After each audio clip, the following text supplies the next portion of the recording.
नमस्कार, स्वदेश न्यूज देख रहे हैं आप। मैं हूं आपके साथ राखी और बात करेंगे सपा के घर में सेंधमारी।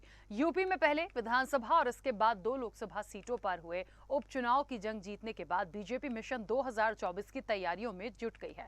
सबसे बड़ी चुनावी जंग को लेकर मोदी योगी की जोड़ी ने यूपी में सभी 80 लोकसभा सीटों को जीतने का लक्ष्य रखा है और इस लक्ष्य को हासिल करने के लिए बीजेपी विशेष रणनीति के तहत आगे भी बढ़ रही है। भारतीय जनता पार्टी को पता है कि समाजवादी पार्टी का यादव वोट बैंक उसे तभी मिलेगा जब अखिलेश कमजोर होंगे और ये तभी संभव है जब उनके घर में सेंधमारी हो जाए। ऐसे में बीजेपी अब इसी कोशिश में जुटी है, लिहाजा अग्निपथ में आज हम इसी पर चर्चा भी करेंगे। सपा के घर में सेंधमारी।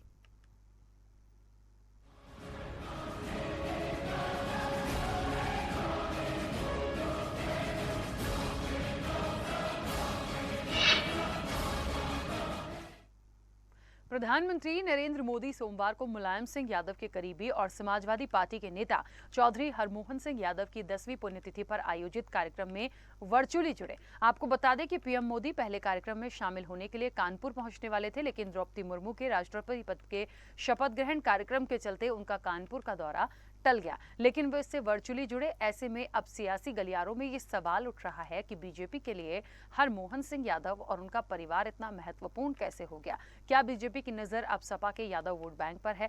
आपको बता दें कि कानपुर के मेहरबान सिंह पुरवा में स्थित स्वर्गीय चौधरी हरमोहन सिंह यादव का आवास मुलायम सिंह यादव का दूसरा घर माना जाता रहा है। चौधरी हरमोहन सिंह यादव ने ग्राम सभा से लेकर राज्यसभा तक का सफर तय किया। हरमोहन सिंह उन लोगों में से थे जिन्होंने मुलायम सिंह यादव के लिए न सिर्फ सियासी मोर्चाबंदी की, बल्कि समाजवादी पार्टी की स्थापना और पार्टी को सियासी मजबूती भी वो देते रहे। अब ऐसे में समाजवादी नेता स्वर्गीय हरमोहन सिंह की पुण्यतिथि कार्यक्रम से जुड़ने के साथ ही उसे संबोधित करना एक बड़े सियासी संदेश देने की रणनीति माना जा रहा है। आपको ये भी बता दें कि यूपी में कानपुर से लेकर इटावा, कन्नौज, फर्रुखाबाद, फिरोजाबाद और आगरा तक एक समय चौधरी हरमोहन सिंह यादव का यादव वोट बैंक पर दबदबा रहा, लेकिन पिछले कुछ वक्त से सपा का किला दरकता नजर आ रहा है। अब अगर हरमोहन यादव के बेटे सुखराम, जो सपा के कद्दावर नेता हैं, उन्हें भी बीजेपी अपने पाले में ले लेती है तो फिर सपा का यादव वोट बैंक उससे छिटक कर बीजेपी की ओर जा सकता है। और यदि ऐसा हुआ तो 2024 में अखिलेश के लिए बीजेपी को रोक पाना मुश्किल हो जाएगा। तो देखिए, बीजेपी की तैयारी है, सपा के घर में सेंधमारी होगी, ये एक सवाल है। और जिस तरीके से पीएम मोदी ने सपा के हरमोहन यादव को श्रद्धांजलि दी है, उनकी एक पुण्यतिथि के लिए जो कार्यक्रम था, जो श्रद्धांजलि सभा थी, उसमें वो वर्चुअली जुड़े हैं। अखिलेश यादव को शायद लग रहा है कि अलग थलग करने की ये कोशिश है। क्या वाकई ऐसा है? क्योंकि इस वक्त वो वाकई थोड़े से बिखरे बिखरे और अलग थलग ही नजर आ रहे हैं। क्या आपकी बार यादव बेल्ट में कमल खिलेगा? ऐसे बहुत सारे सवाल हैं।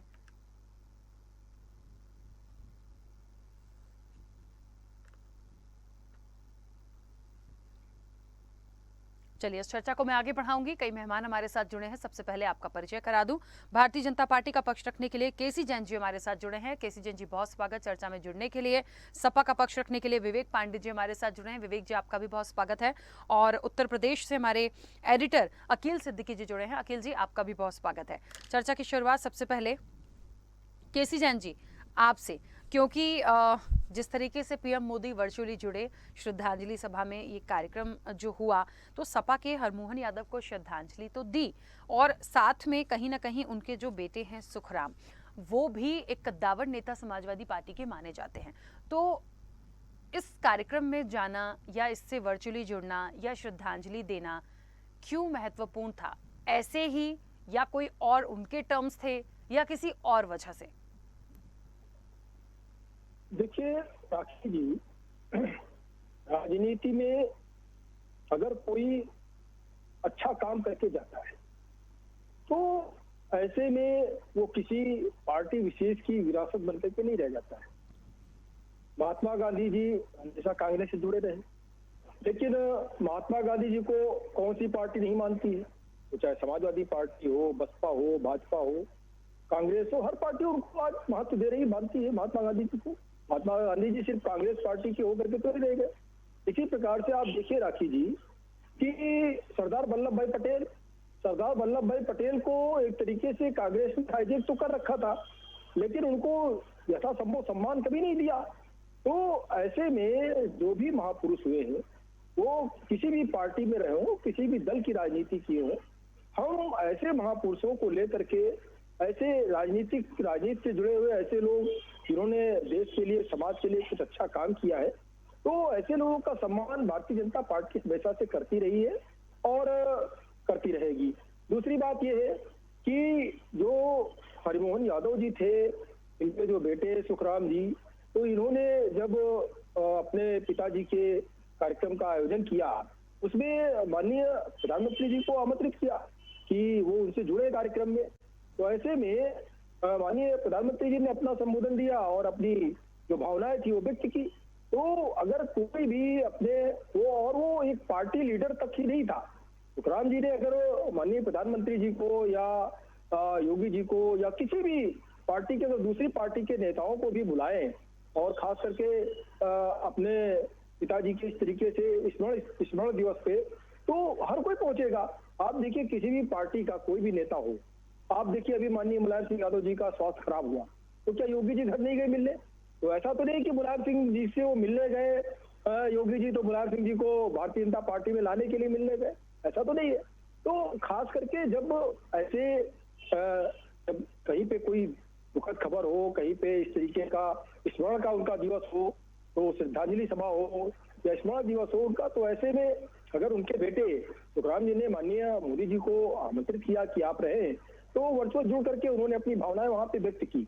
लेकिन हाँ, एक चीज जरूर है राखी जी कि भारतीय जनता पार्टी के साथ जिस प्रकार से तमाम सारे दलों के लोग लगातार जुड़ रहे हैं और खास करके समाजवादी पार्टी की, चाहे अपर्णा यादव जी रही हूँ या अन्य तमाम सारे लोग भारतीय जनता पार्टी में लगातार आ रहे हैं, तो समाजवादी पार्टी के मुखिया को, श्री अखिलेश यादव जी को यह डर जरूर सता रहा है कि कहीं धीरे धीरे करके सभी लोग भारतीय जनता पार्टी में ना चले जाएं। तो इसलिए उनका डर जायज हो सकता है, या समाजवादी पार्टी के जो विचारक हैं उनका डर जायज हो सकता है, क्योंकि आज तो श्री अखिलेश यादव जी समाजवादी पार्टी के विचारकों का भी कोई विचार नहीं मानते। वो कहते हैं आप पार्टी से जा सकते हैं, आप बाहर जा सकते हैं, आपका जहां सम्मान हो चले जाइए। तो ऐसे में जब वो स्वयं जो है किसी चीज को नहीं मान रहे हैं, तो जाहिर सी बात है कि उनके अंदर ये डर होना लाजमी है, डर होना सामान्य सी बात है। और उसी डर का हमें ये परिणाम है कि राजनीतिक गलियारों में चर्चा हो रही है कि जो समाजवादी पार्टी की बेल्ट रही वहां पर भी कमल खिलेगा और वो लोग भारतीय जनता पार्टी में जा रहे हैं। तो जब अपर्णा यादव जी भारतीय जनता पार्टी में आ गई, परिवार के और तमाम सारे लोग आ गए, तो तमाम सारे लोग आ रहे हैं, आएंगे, वो अलग बात है, लेकिन कहीं पर भी भारतीय जनता पार्टी कोई तोड़फोड़ नहीं कर रही है। और ऐसी संवेदनात्मक जहां पे बातें हों, जहां पे किसी के पिता से जुड़ा हुआ कोई मामला हो, जबकि आज वो इस दुनिया में नहीं है, और संवेदनाएं व्यक्त करने के लिए अगर माननीय मोदी जुड़े हैं, तो हमें लगता है कि इस पे बहुत ज्यादा समाजवादी पार्टी को घबराने की आवश्यकता नहीं है। ठीक है, चलिए विवेक जी, जिस तरीके से पूरी तस्वीरें आई, देखिए श्रद्धांजलि थी, दिग्गज हैं, वरिष्ठ हैं, यदि उनका जिस तरह से केसी जैन जी ने कहा कि यदि उनके बेटे ने उनको आमंत्रित किया, वो गए, बहुत अच्छी बात है, ठीक है हो, लेकिन टर्म्स तो यहीं से बन जाते हैं ना, और कब कैसे बन के कहाँ निकल जाएंगे आप कुछ नहीं कह सकते। समाजवादी पार्टी के लिए कितना नुकसान मालूम है इस चीज को, इसलिए पूछ रही हूँ क्योंकि अभी इस वक्त न जाने क्यों अखिलेश यादव थोड़े से बिखरे बिखरे नजर आ रहे हैं, और शायद मुझे ऐसा लग रहा है कि अब ये सबकी कोशिश हो गई है कि उनको बिल्कुल अलग थलग ही कर देना है। क्योंकि आप राजभर को देख लीजिए, चाहे उनके चाचा शिवपाल को देख लीजिए, पिता से उनके किस तरह से टर्म से, ये भी हमने राजनीति में देखा है। मतलब एक बार बार ये बात आती है कि अखिलेश यादव का अहंकार शायद उनको एक बहुत बड़ी मुसीबत में डाल सकता है 2024 के लिए। राखी जी, पहले तो पूरे मंच को बहुत धन्यवाद देते हुए, केसी जैन जी भी हमारे मित्र हैं, बड़े भाई हैं, तो उनको भी धन्यवाद, और एडिटर साहब बैठे हुए हैं उनको भी विशेष धन्यवाद देते हुए पूरे मंच का अभिवादन करते हुए मैं अपनी बातों को अनुमोदन के साथ रखता हूं। देखिए, जो जिसे डर बताया जा रहा है वो डर नहीं है, वो राजनीतिक मनमानियों को रोकने का वो समीकरण है जिसके कारण कई मनमानी करने वाले, जो परंपरागत तरीके से जो मनमानियां चल रही थी, उन सारे नेताओं को या उन सारी व्यवस्थाओं को बदलने का और कुचलने का प्रयास अखिलेश यादव जी का सार्थक दिखाई दे रहा है। हम जैसे युवा, खास करके जो समाजवादी पार्टी से जुड़े हैं, हम इस बदलाव की बयार को स्वीकार कर रहे हैं क्योंकि हम बदलाव की बयार देखना चाह रहे थे ये लंबे समय से। आज तो ये बहुत अच्छी बात है, बल्कि मुझे तो ये लग रहा है कि आज ये तो बहुत अच्छी बात है कि कम से कम आज परिवारवाद की बात समाजवादी पार्टी में नहीं हो रही है। हमने तो इस श्रृंखला को तोड़ने का काम किया। उससे बड़ी बात, अब जो जिस कार्यक्रम की बात हो रही थी, ये बहुत अच्छा संदेश है। मैं तो इसको अच्छा मानता हूं कि राजनीति में शिष्टाचार भी होनी चाहिए। भाई, पक्ष विपक्ष मानसिक विरोधाभास होना चाहिए, वो है, लेकिन विरोधाभास का अर्थ ये नहीं होता है कि हम किसी के दुख में खड़े ना हो या हम किसी के बुरे समय में खड़े ना हो। ये तो अच्छी बात है, ये एक राजनीतिक संदेश भी जाता है इससे कि भाई कम से कम आज भी हमारे यहाँ एक संयम और एक मर्यादा बरकरार है लोगों के बीच में आपसी, जिसकी वजह से कम ये राजनीतिक शिष्टाचार के साथ सामाजिक समन्वयता भी मेंटेन रहती है, बराबर लामबंद रहती है। आज मोदी जी अगर उस कार्यक्रम को अटेंड करते हैं तो मुझे लगता है कि इससे समाजवादी पार्टी के वोटर्स पे या सिख वोटर्स पे कोई प्रभाव नहीं पड़ने वाला, क्योंकि इस कार्यक्रम को इन चीजों से, राजनीति से अलग देखना चाहिए। ये किसी के व्यक्तिगत परिवार की हानि है। परिवार के साथ वो एक जिम्मेदार नेता थे, अपने आप में राजनीतिक ग्रंथ के समान थे। तो ये एक आदर्श स्थापित करना मुझे लगता है हर पार्टी के नेताओं को, बल्कि वो दल हो, पक्ष हो, विपक्ष हो, हर पार्टी के लोगों को इसका सम्मान करना चाहिए। मैं इन बातों को उस नजरिए से देखता हूं, पहली बात। दूसरी बात, किसान आंदोलन और जिस तरीके से लगातार सब्सिडी दूध पे, पनीर पे लगाई गई है, इन चीजों को भी अगर मैं आकलन करके देखता हूं तो इसका सीधा लाभ, जैसे कि कहा जाता है कि यादवों का पारंपरिक पेशा होता है दूध से जुड़ा हुआ, तो मैं आपको बताऊं उसका, इन सब्सिडी का सीधा लाभ या इन जो जीएसटी लगाई गई इसका कोई लाभ यादवों को नहीं मिलता। और किसान आंदोलन में जिस तरह से लगातार किसानों ने अपनी जानें गंवाई है, उसके बाद भी असंवेदनशीलता प्रधानमंत्री जी की लोगों ने देखी है। तो वोट बैंक प्रभावित होना, मुझे नहीं लगता कि ये किसी भी तरह का राजनीतिक समीकरण बदलने वाला कार्यक्रम रहेगा। हाँ, लेकिन एक चीज मैं जरूर कहूंगा, जिस प्रकार से इन कार्यक्रमों के माध्यम से प्रधानमंत्री जी संदेश देने का प्रयास करते हैं, तो पूर्ववर्ती संदेश भी हमने देखा है कि कब नोटबंदी में अपनी माता जी को खड़े करके उन्होंने भीड़ में फोटो और वीडियोग्राफी करवा दी, कब वो अपनी माता जी के चरण छूने जाते हैं तो भाई उसको भी वो इस तरह से प्रेजेंट करते हैं कि जैसे पूरे भारत में एक ही ऐसा शिष्टाचारी है जो अपनी मां का सम्मान कर रहा है। तो ऐसी बहुत सारी बातें जो मतलब इसको अगर आप देखेंगे राजनीतिक पटल पे तो लोग स्वीकार नहीं कर पाते हैं। मैं इस मंच पे बैठे सभी लोगों को बड़ी जिम्मेदारी से कह सकता हूं कि यहाँ पे बैठ करके कोई भी अपनी मां का सम्मान करते समय वीडियोग्राफी कराना पसंद नहीं करेगा। ये थोड़ा दिखावटी हो जाता है, ये हमारी भारतीय संस्कृति के विपरीत चला जाता है। और बड़ी जिम्मेदारी से कह रहा हूं, हम तो बहुत खुश है आज जो नए कार्यकर्ता है, जो समाजवादी कार्यकर्ता है, वो खुश है। राजनीति में मनमानी, दबाव की राजनीति या किसी भी तरह की मुझे लगता है कि हतोत्साहित करने वाली राजनीति किसी राजनीतिक दल पे नहीं थोपनी चाहिए। तो हमने तो बड़ा स्पष्ट संदेश दिया कि जिसको सम्मान दिख रहा हो भाजपा में, वो भाजपा में चला जाए।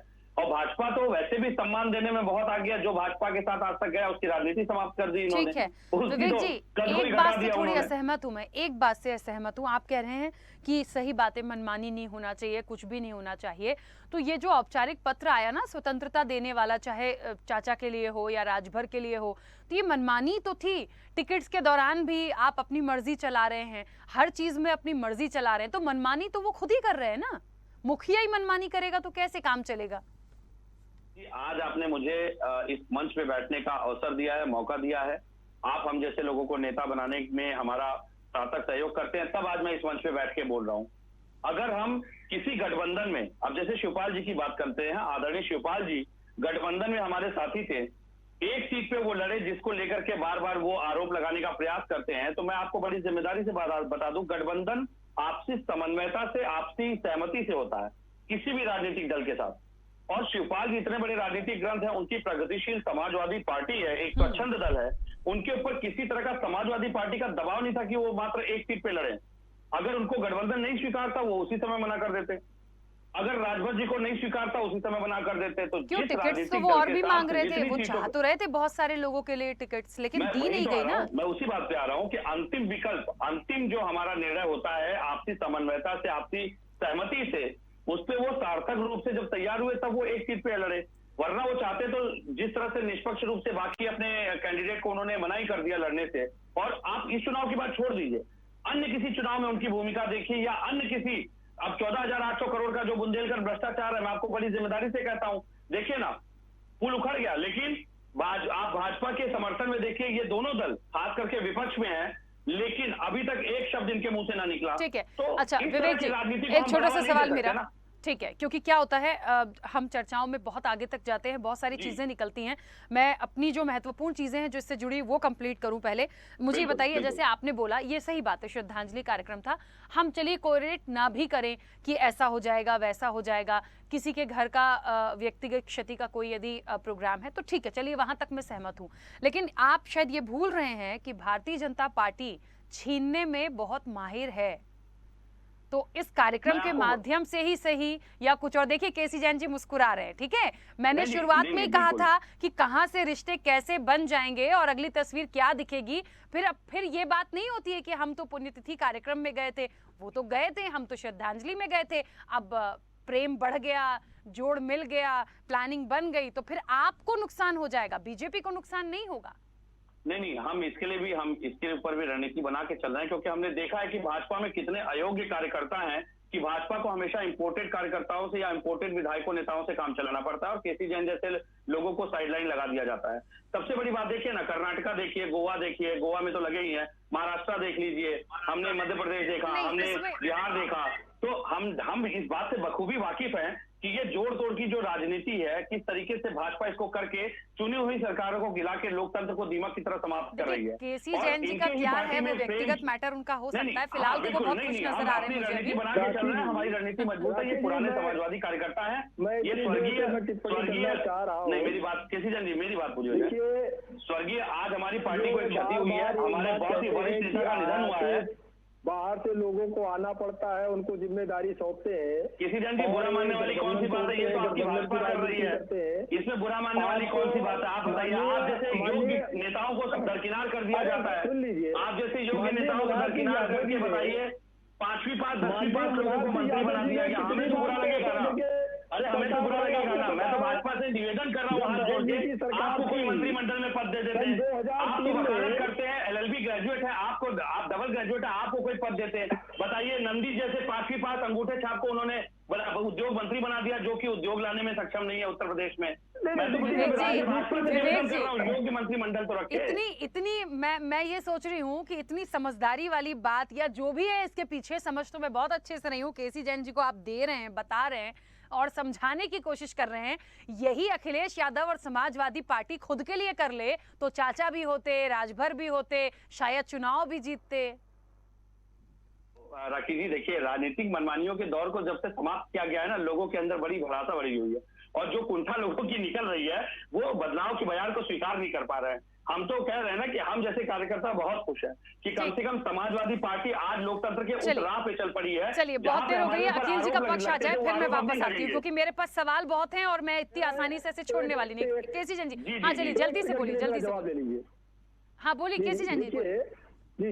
जी राखी जी, देखिए राखी जी, तो ये बार बार कह रहे हैं कि भारतीय जनता पार्टी दूसरे दलों के लोगों के बल पे चल रही है, दूसरे के दलों के लोग आते तब चल रही है। आप मंत्री कौन है बताइए ना। माननीय मुलायम सिंह जी की राजनीति को नहीं देखा।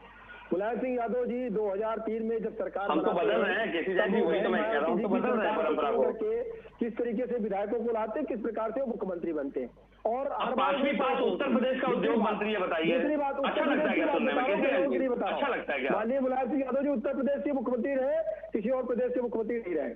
दूसरी बात ये कि जिनको ये कह रहे हैं कि बार बार आयातित, बार बार गठबंधन, तो आपने जो गठबंधन किया वो चाहे राजभर जी हो चाहे शिवपाल जी हो, पहले जब गठबंधन की आवश्यकता है तब तो आपने खूब गलवैया की, आज उनको दुष्कार रहे हैं, आप कह रहे हैं नहीं किया होगा। हमने तो उनको स्वतंत्र किया, तो आज उनको वाइट शरीर की सुरक्षा दे रहे हैं, हमने तो स्वतंत्र कर दिया। कहाँ बात तो ये है ना, हमारे साथ रुक रहे हैं, अरे हमें रोकना ही नहीं है, हमारे साथ, अरे हमें रोकना ही नहीं है, हमें तो रोकना ही नहीं है। ठीक है केसी जैन जी और विवेक जी, एक मिनट, पूरी पिक्चर अभी अकील जी, क्योंकि बहुत नजदीक से वहाँ यूपी की सियासत को देख रहे हैं और इन सब चीजों को भी देख रहे हैं, वो बता देंगे एक्चुअली में किस तरह से कार्यक्रम था और आगे क्या तस्वीर दिखती है।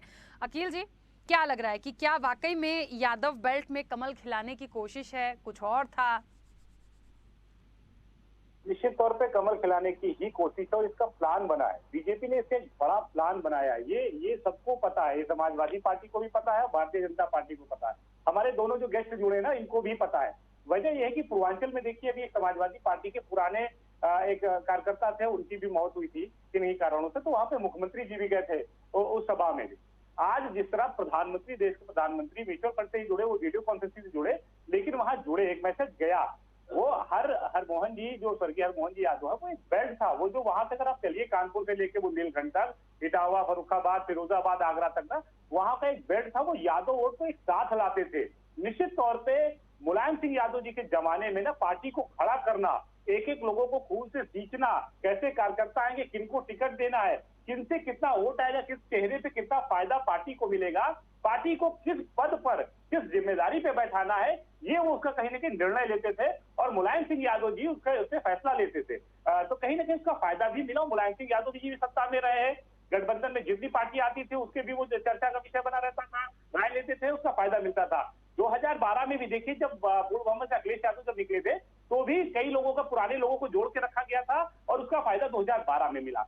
18 में जब 17 में जब चुनाव हुआ तो फर्क आया बहुत ज्यादा, कि बहुत लोग ऐसे थे जो एम्बियंस पैदा अखिलेश यादव जी के अगल बगल करते थे, करते हैं। ये चर्चा का विषय आज भी बना हुआ है, कहीं ना कहीं उसे नजरअंदाज नहीं किया जा सकता। ये बात अखिलेश यादव जी को भी पता है, कई लोगों को उन्होंने साइडलाइन भी किया है कि जिससे उनका नुकसान हो रहा था। देखिए, बड़ी बात यह है कि बीजेपी का मिशन है 2024, जो विपक्ष के पास सीटें बची हैं लोकसभा में उसे लेना, उसका उनकी शुरुआत उसमें उन्होंने किया है आजमगढ़ से और रामपुर से। मुस्लिम वोट बैंक जहां पर था, मुस्लिम के दम पर, जहां पर 7 विधानसभा समाजवादी पार्टी के पास थी, वहां पर उन्होंने कमल खिला दिया। लोकसभा अखिलेश यादव जीते थे, इस्तीफा देने के बाद वो भारतीय जनता पार्टी के पास चला जाता है।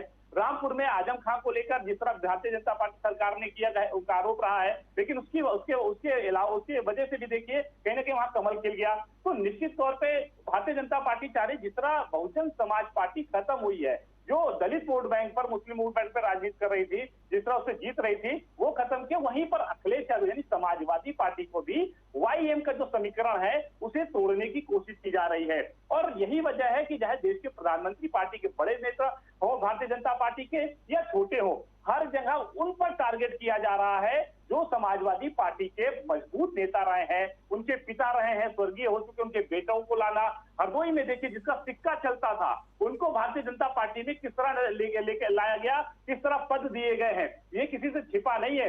केसी जैन जी को ये पता है, वो समाजवादी पार्टी में रहे हैं, हमारे मित्र भी हैं। कई साल हम लोग पार्टी के बाहर कार्यालय में जब हंगामा होता रहा तो हम आप बैठ के गाड़ी में डिस्कस करते रहे, तो इनकी भी एक तकलीफ रहती थी कि देखो यार, प्रवक्ता हूँ, अभी प्रदेश प्रवक्ता नहीं बनाया गया, कुछ लोग जाके गलत मैसेज कर दे रहे हैं, बहुत लोगों का नुकसान हो रहा है, हमारा नहीं पार्टी का हो रहा है। तो ये एक छोटा कार्यकर्ता समझता था, तो इसलिए उन्होंने भारतीय जनता पार्टी का दामन थामा। आज वहां बैठ के उनको पता है कि कौन है वहां पर ईमानदार है या क्या करना चाहिए था। अगर नहीं तो वो पार्टी के जो शीर्ष नेता थे, जो जमीन से जुड़े थे कार्यकर्ता, तो वो कहीं अलग न जाते। शिवपाल सिंह यादव को वाकई तवज्जो नहीं दी गई है, इसे नजरअंदाज नहीं किया जा सकता। अपर्णा यादव को नहीं दी गई है, वो बाहर गए। लेकिन इसकी दूसरी वजह जानिए, दूसरी नजर से अगर देखेंगे तो एक जो परिवारवाद का जो ठप्पा लगा था समाजवादी पार्टी पे, अखिलेश यादव उसको भी देख रहे हैं कि चलो कम से कम शिवपाल सिंह यादव नहीं है, अपर्णा यादव नहीं, तो हम परिवार के लोग नहीं है, तो इसमें एक ठप्पा हटा। ये भी है, ये सच है, ये अलग नहीं है। इसका फायदा 2024 में भी मिलेगा। अखिलेश यादव अपनी मर्जी से भी चल रहे हैं, कुछ जगह इंडियंस हुआ है वो दूर भी अब करने की कोशिश कर रहे हैं। लेकिन वाकई अगर जो पुराने लोग हैं, अगर उन्हें टारगेट भारतीय जनता पार्टी करती है और वोट बैंक खिसकता है, तो नुकसान समाजवादी पार्टी का होगा। जो हाल बहुजन समाज पार्टी का होगा, समाजवादी का होगा। अब अखिलेश यादव से कैसे अपने बिखरे हुए चीजों को समेटते हैं या उनको भी अपने आप को समेटते, तो पुराने लोग हैं, अगर उन्हें तवज्जो नहीं देगी तो कांग्रेस का हाल हुआ है, वो समाजवादी पार्टी का होगा। लेकिन अखिलेश यादव से जाने नहीं देंगे, कहीं ना कहीं उस चीज को मजबूत करते हुए नजर भी आ रहे हैं, कुछ लोगों को जोड़ते नजर आ रहे हैं, कुछ लोग टिप्पणी करते हैं बहुत ज्यादा। देखिए, जो समाजवादी पार्टी के बड़े नेता होते हैं, उन पर अगर कोई अत्याचार हो रहा है तो बहुत देर वो चुप रहते हैं, उस पर एक मिशन बनाते हैं, रूटीन करते हैं, फिर वो काम करते हैं कि नहीं हमारे हैं, सब सामने आके बोलते भी हैं। शिवपाल सिंह यादव जी ने बड़ा बयान सदन में दिया था कि अगर अखिलेश यादव हमारी राय ले लेते तो आज हम कहीं ना कहीं विपक्ष में नहीं बैठे होते, सत्ता में बैठे होते। तो तकलीफ उनको थी, ये नजरअंदाज। लेकिन बीजेपी का जो टारगेट है वो समाजवादी पार्टी वाई और यम का समीकरण तोड़ना है। उसको अगर तोड़ देते हैं तो भारतीय जनता पार्टी के बल्ले बल्ले है, नहीं तोड़ पाते हैं। और अखिलेश यादव इस पर अगर बेहतर काम कर लेते हैं तो कहने के 2024 में बढ़िया फायदा होगा। ठीक है, केसी जैन जी अब अपनी बात रखिएगा। अगर आदरणीय अखिलेश यादव जी इस बात से खुश हैं कि शिवपाल यादव जी ने अलग पार्टी बना ली, अपर्णा यादव जी भारतीय जनता पार्टी में चली गई, तो इसका मतलब ये है कि भारतीय जनता पार्टी जो लगातार समाजवादी पार्टी को घेरती रही कि परिवारवाद इस पार्टी में है, तो कुल मिलाकर के वो हमारी पिच पे आके खेलने लगे ना। इसका मतलब तो यही हुआ कि हमने आरोप लगाए और उसके बचाव में वो कुछ भी करने के लिए तैयार है। तो ऐसे में इनकी आजमगढ़ की सीट का जाना, रामपुर की सीट का जाना, ये एक बड़ा मैसेज समाज के अंदर है, प्रदेश के अंदर है कि समाजवादी पार्टी किस प्रकार से लगातार विलुप्त होती जा रही है। मैं तो यही शब्द इस्तेमाल करूंगा, विलुप्त होती जा रही है, क्योंकि जो इन्होंने गठबंधन करके 125 विधायक जो इनके बन रहे थे, अब राजभर जी भी अलग जा रहे हैं, शिवपाल जी तो अलग जा ही रहे हैं। तो ऐसे में और इनके पार्टी के भी तमाम सारे लोग जिस प्रकार से द्रौपदी मुर्मू जी के महामहिम राष्ट्रपति महोदय के चुनाव में तमाम सारे लोगों ने क्रॉस वोटिंग की और शिवपाल यादव जी का बयान आया कि हमारी चिट्ठी लिखने के बाद ये लोग द्रौपदी मुर्मू जी के साथ में चले गए। तो ऐसे में असली समाजवादी कौन है, नकली समाजवादी कौन है?